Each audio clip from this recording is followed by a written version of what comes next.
Hello students, let us continue with the 12th standard topic, lesson number 1, new syllabus.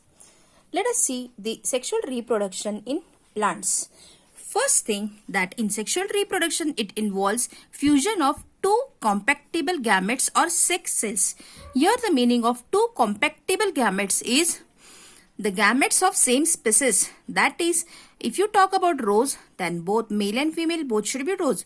If you talk about jasmine or mogra or mango, both male and female should be of the same species. That is the meaning of two compatible gametes or sex cells. All the organisms reach to the maturity in their life before they can reproduce sexually. They reach to the maturity, meaning their growth is complete. Their vegetative growth is completed and the sexual growth starts. That is, before they reproduce sexually. Before the sexual reproduction, the sex organs are well developed. Here it is said that in plants, the end of juvenile or vegetative phase marks the beginning of the reproductive phase. End of the juvenile or vegetative phase, meaning the development of the roots, leaves, the stem, that is the juvenile or the vegetative phase. When the leaves or the stem is grown properly, it has attained a certain growth, then there is a beginning of the reproductive phase. That is, there is a beginning of the growth of the flower. After that, it can be seen easily in the higher plants at the time of flowering.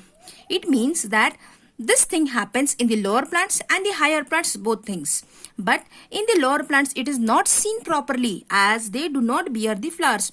But in them also, the reproductive parts developing after certain period of time. But in the higher plants, it is clearly seen as they are the flowering plants and the flower can be seen properly. The flower is a specialized reproductive structure of the plant.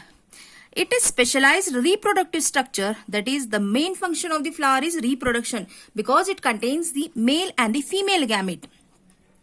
It takes part in the sexual reproduction and the function of the flower is to produce haploid gametes. Now here the meaning of haploid gametes means every organism is considered to be diploid. But when the fertilization takes place, if the diploid cell and the diploid cell combine together, it may be tetraploid. So to avoid this, always the gametes are haploid, meaning half the number of the chromosomes.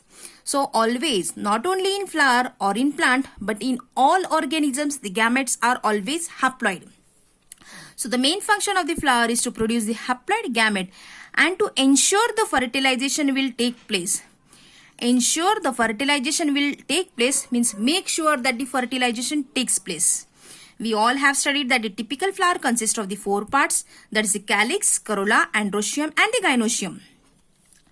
When the sexual reproduction starts, it involves two major events. First event is meiosis.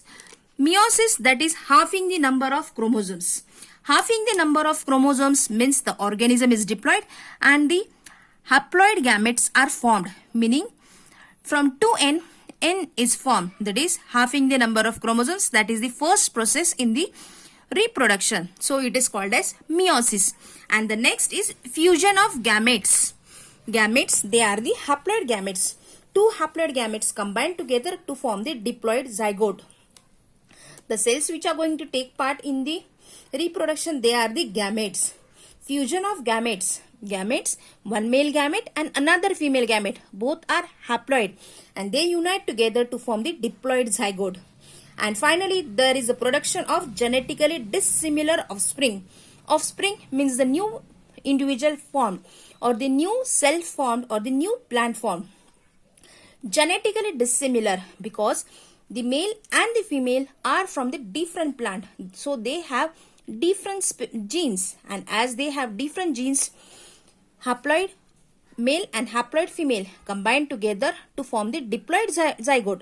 As the male and female are different, the both genes combine together and hence the genetically dissimilar offspring is formed. And this is the very important or a very good thing happening because of this dissimilarity of the genetic variation occurs, and these variations are useful from the point of view of survival and evolution of the species over the time.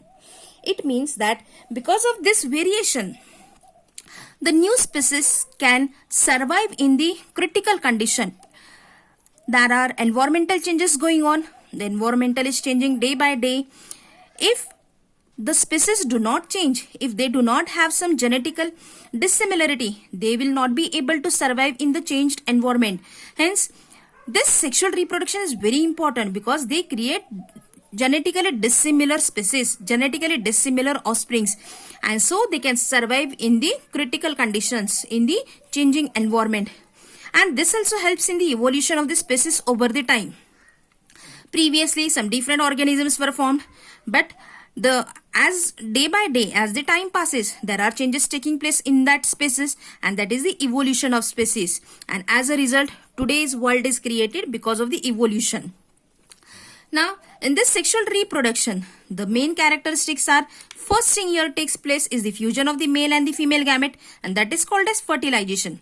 The second thing forming is the formation of zygote.